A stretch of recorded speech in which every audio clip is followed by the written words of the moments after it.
Hola, tengo el placer de presentaros mi nuevo trabajo, Cuerpos con Historia, una perspectiva constructivista de la psicomotricidad relacional. Lo hago con la confianza de que va a representar un elemento de reflexión para aquellos que creemos en una psicomotricidad confiada en las potencialidades de todas las personas, respetuosa con sus identidades, promotora de la creatividad en todos los órdenes de la vida y conectada con el pensamiento científico contemporáneo.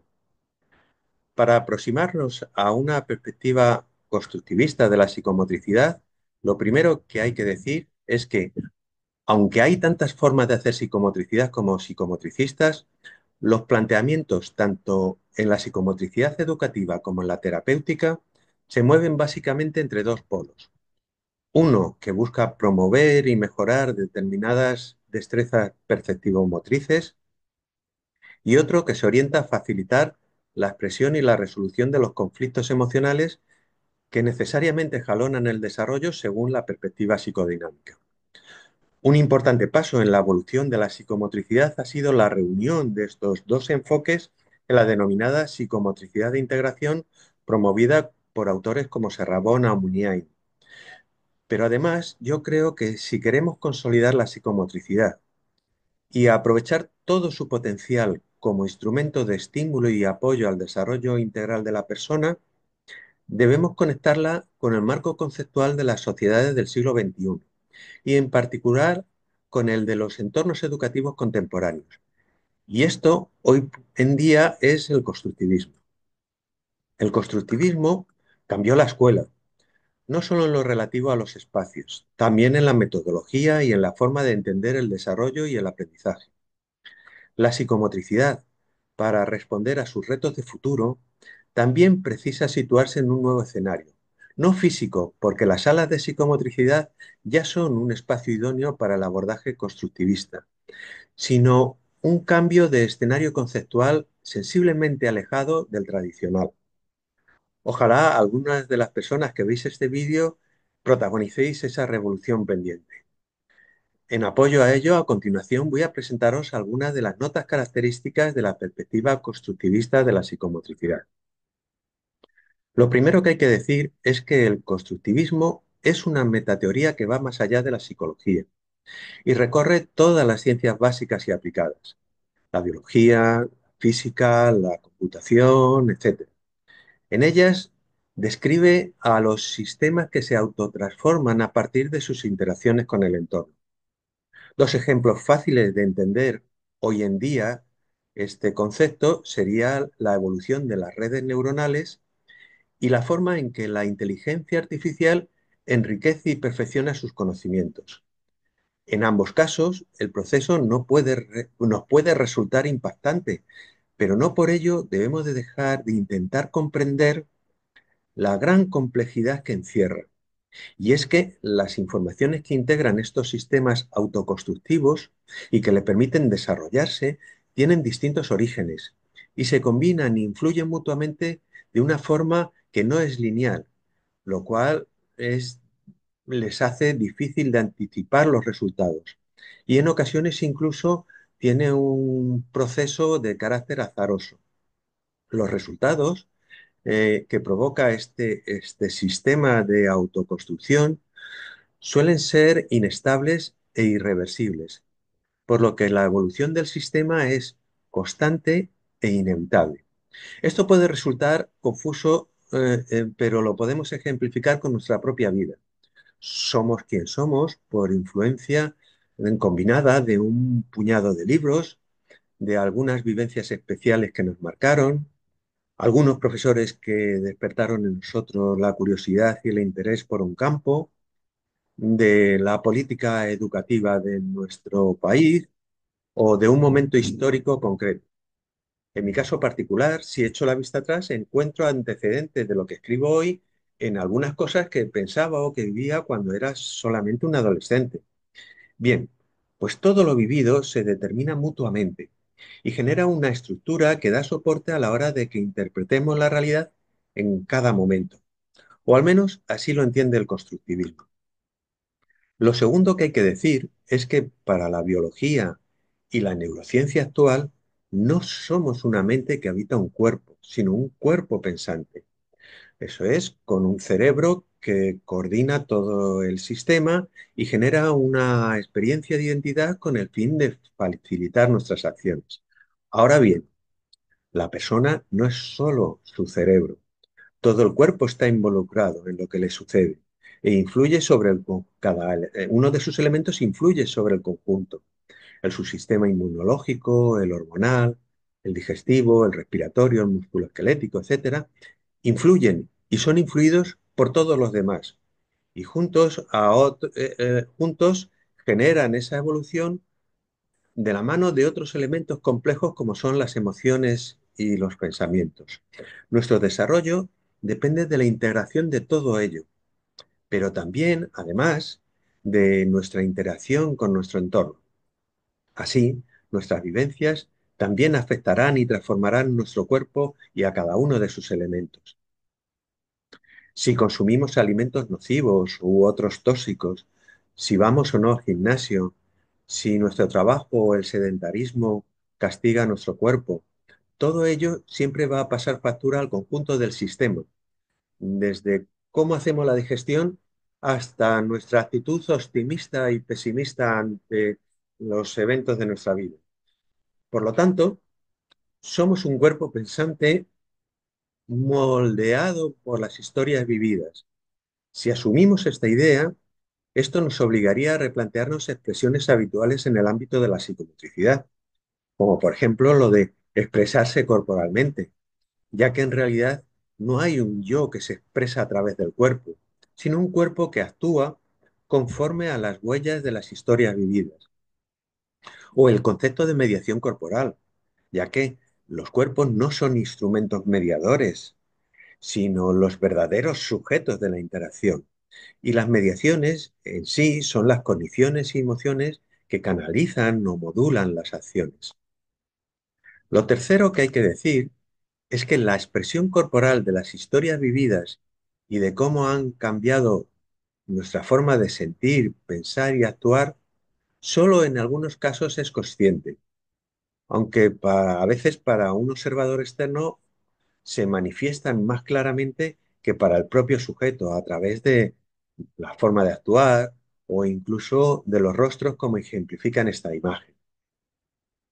El funcionamiento de nuestro cuerpo no necesita ser consciente de muchos de sus actos.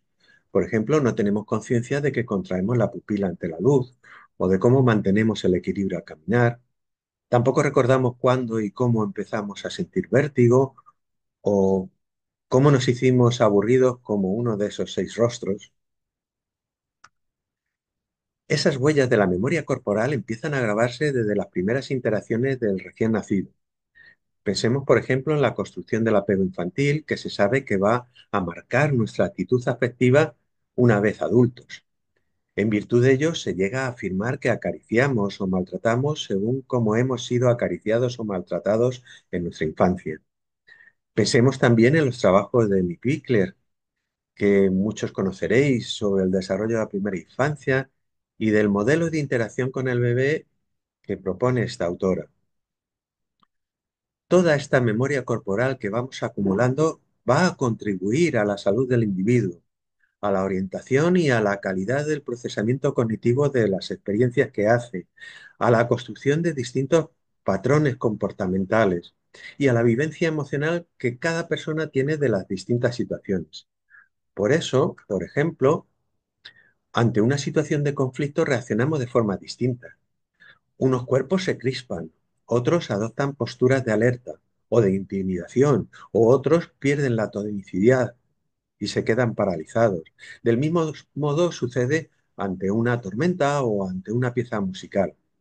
Estas huellas de la memoria corporal están tatuadas en el funcionamiento de nuestro cuerpo, a veces de una forma evidente y otras veces de una forma invisible, y van a representar un sesgo, priming, como se denomina en la literatura psicológica, que es con frecuencia inconsciente y que matiza todo lo que hacemos, pensamos y sentimos. Nuestra memoria corporal recoge nuestra historia de vida y está en la base de nuestra forma de reaccionar ante los conflictos, los peligros, las celebraciones, los elogios y todo tipo de eventos.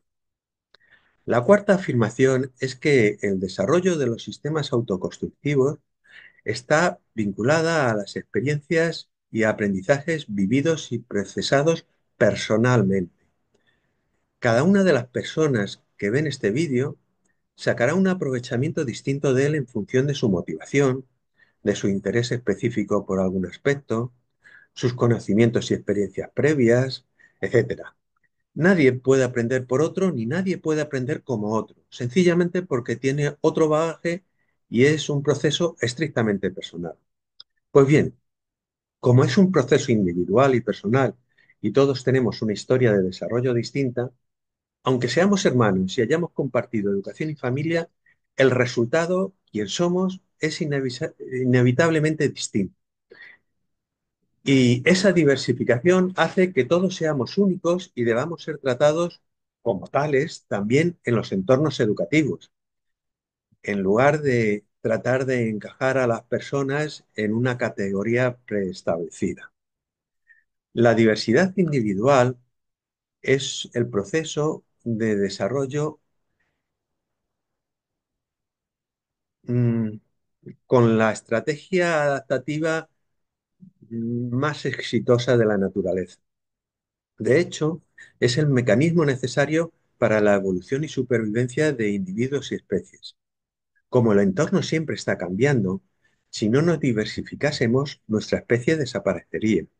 Si los homínidos no se hubiesen diversificado como aparece en la imagen, ahora no habría seres humanos dominando y destruyendo el planeta.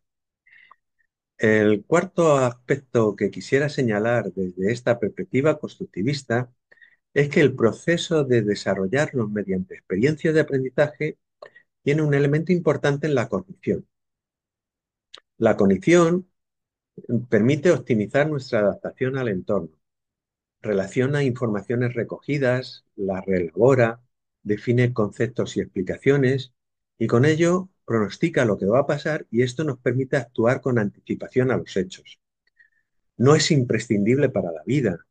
Los mosquitos, las plantas enredaderas o los virus se organizan bastante bien sin condiciones, pero disponer de condiciones optimiza mucho los procesos adaptativos. Ahora bien, toda interpretación de los hechos vividos a través de la cognición es siempre subjetiva y depende mucho de los recursos y conocimientos disponibles, de las experiencias y aprendizajes de cada individuo, etcétera. Con estas experiencias y conocimientos, cada persona construye teorías de cómo es la realidad según quién somos cada uno de nosotros. Así, el mundo de Homer Simpson son los perritos calientes, la cerveza y el mando de la tele. Para otros, el mundo es Instagram y TikTok. Bueno, pues cada uno tiene su mundo. Nuestras teorías sobre la realidad suelen tener coincidencias parciales con las de otras personas que hayan recibido influencias semejantes. Pero ojo, esto no las hace objetivas. Si viajamos a otras latitudes o estudiamos la mentalidad de otras épocas, veremos que esas coincidencias se reducen notablemente. De hecho, yo he observado un notable cambio de mentalidad en mis alumnos a lo largo de los años. Recibimos influencias de distinto tipo en nuestro desarrollo. Recibimos la herencia biológica lejana como mínimo dos y la herencia biológica cercana de nuestra propia familia. Hay también contribuciones socioculturales. No es lo mismo nacer en Europa que en Afganistán, Groenlandia o Japón. Es más, si os fijáis en las tres últimas imágenes, no es lo mismo trabajar en la bolsa de Nueva York que como influencer en las redes sociales o intentar llevar una vida alternativa. Y por último, también estamos determinados por nuestras experiencias vitales. No es lo mismo haber vivido catástrofes, guerras, limitaciones y dificultades que una vida llena de apoyos y oportunidades. El quinto aspecto es de carácter ético. Para el constructivismo, toda la diversidad de creencias, valores y estilos de vida debe ser respetada y estimulada, porque esa diversidad es el mecanismo natural, como decíamos, que tienen los seres vivos para su supervivencia. El constructivismo, por lo tanto, es antidogmático y relativista. Docentes, psicoterapeutas y psicomotricistas, desde esta perspectiva, somos servicios de apoyo al desarrollo y el bienestar psicológico de las personas a las que servimos, pero nunca adoctrinamos, nunca imponemos al individuo nuestra mirada sobre sí mismo, ni establecemos cómo deben evolucionar dichas personas en su desarrollo. Eso le corresponde a cada persona. Y si defendemos que sea así, porque creemos que cada persona debe ser el protagonista de su vida, de su aprendizaje y, en definitiva, de su identidad, cada uno de nosotros vive de forma diferente cada hecho y que vive. Y, por ejemplo, así los estudiantes viven los suspensos de una forma muy distinta. Una enfer- las personas viven de forma distinta una enfermedad grave o un desengaño amoroso. Según las vivencias acumuladas, le vamos dando un valor especial a cosas que otras personas consideran irrelevantes. Tenemos derecho a ello y nadie debe creerse legitimado a alterarlo sin que se lo hayamos solicitado. Desde una perspectiva constructivista, los docentes, psicomotricistas y psicoterapeutas de todo tipo debemos trabajar desde el universo del sujeto, salvaguardando su subjetividad y valorando su evolución y logros desde sus propios criterios, necesidades, objetivos y recursos. No es algo nuevo, así lo defendía Rogers y la psicología humanista. Y debiera ser así porque también los profesores, psicoterapeutas y psicomotricistas vivimos en un mundo subjetivo de significados que hemos construido y reconstruido a lo largo de nuestra historia personal y nuestra formación, exactamente igual que las personas a las que servimos. No podemos creernos, por tanto, ni más ni menos que ellos. De hecho, los psicólogos somos el mejor ejemplo de miradas diversificadas y subjetividad. Pensemos, por ejemplo, en el rico panorama de teorías psicológicas que se han generado. Además, debemos de tener en cuenta que la influencia de los factores biológicos, socioculturales y experienciales es distinta en cada etapa del ciclo vital. Tenemos distintos recursos psicológicos, apoyos distintos y también dificultades específicas en cada edad. Echar una mano, prestar ayuda no es lo mismo en la primera infancia que en la vejez. Por eso, desde esta perspectiva, los servicios de apoyo al desarrollo deben actuar estableciendo una estrategia de acompañamiento, estímulo y apoyo global y personalizado y ofreciendo recursos para el desarrollo personal, pero siempre con la mirada puesta en la autonomía, el autogobierno y la creatividad del usuario a la hora de organizar su vida. Esa debe ser su tarea, también la del psicomotricista. Y si el marco conceptual y emocional de una persona es pobre, disfuncional o incoherente y vive sensaciones de inseguridad, desorientación o malestar psicológico, se le debe ayudar a cuestionarse ese marco cognitivo y emocional y colaborar en que él encuentre vías para y enriquecerlo y mejorar su calidad de vida y su bienestar psicológico. Desde el informe de los de la UNESCO de 1994, esa perspectiva constructivista cimienta la educación en el mundo contemporáneo y desde ella se nos anima a que consideremos a los alumnos como los verdaderos protagonistas de su aprendizaje y desarrollo. Del mismo modo, en psicoterapia también se va tomando conciencia de que las personas con dificultades cognitivas y emocionales tienen que ser los verdaderos protagonistas de su sanación. En ambos casos, los profesionales acompañamos, apoyamos y dotamos de recursos, pero no debiéramos jugar a brujos con pócimas mágicas. A este respecto, en educación como en terapia, las salas de psicomotricidad actúan como un auténtico laboratorio experiencial personalizado, como intentan reflejar las imágenes de la diapositiva. Un laboratorio donde abordar el propio desarrollo con las experiencias necesarias. A través del juego se expresa y se pueden trabajar de una forma potente el eje central del proceso educativo y terapéutico, que es la construcción, enriquecimiento y reconstrucción, si es necesario, de la personalidad. En la sala de psicomotricidad se pueden reconocer las huellas de la memoria corporal propia. Vemos en las imágenes ejemplos de reelaboraciones de las vivencias de pérdida, de agresividad y de autodefensa por distintas vías. Además, eh, eh, en la sala de psicomotricidad, durante el juego, se descubre la coherencia y la funcionalidad en el presente y los sesgos emocionales de la narrativa vital de cada persona, así como sus patrones emocionales. Se pueden ver ejemplos en las imágenes de confusión o de búsqueda de ayuda para salir de un repliegue emocional.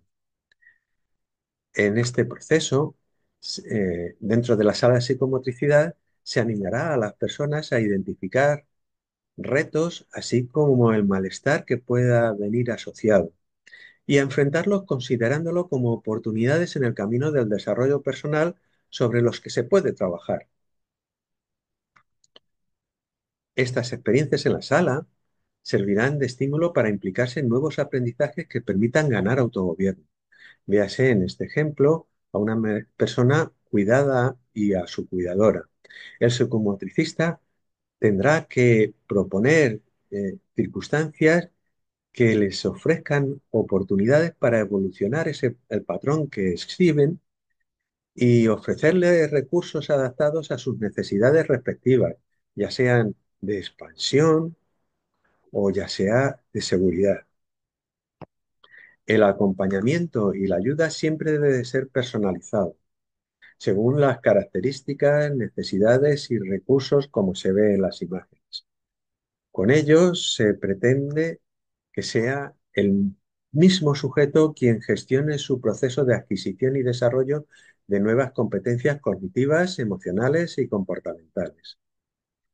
Todo ello en un entorno protector que permite una actitud creativa, autónoma y proactiva ante todo tipo de retos. Así, en ese entorno, la espontaneidad y la emocionalidad generan aprendizajes de toda índole con un carácter muy potente, con mucha potencialidad. Cuando los participantes logran conectar, las dinámicas que se generan son impresionantes y son muy difíciles de explicar verbalmente. Deben vivirse para comprenderse. Desde fuera, lo que sucede en la sala puede verse como un juego divertido, pero se están promoviendo y consolidando importantes competencias.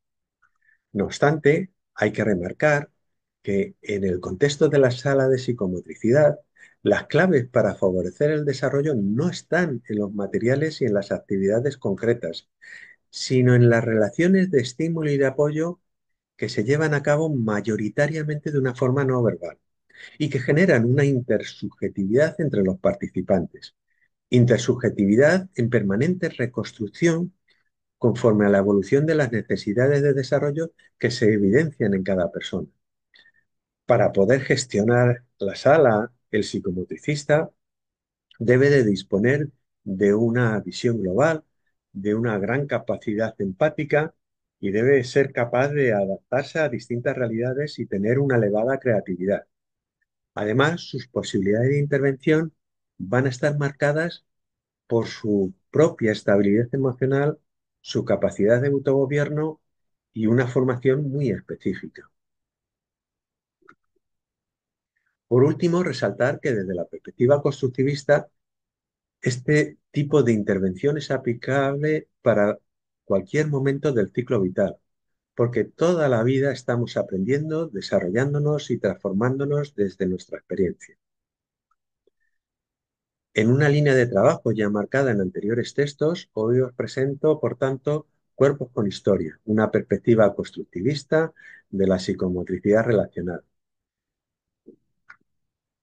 Creemos que una perspectiva constructivista de la psicomotricidad facilitará un mejor encaje de esta disciplina en la escuela, en el ámbito científico y en la sociedad contemporánea. Muchas gracias por vuestra atención. Cuerpos con Historia hará historia en la historia de la psicomotricidad. Un libro necesario en nuestra disciplina, una propuesta valiente, integradora, sabia y abierta.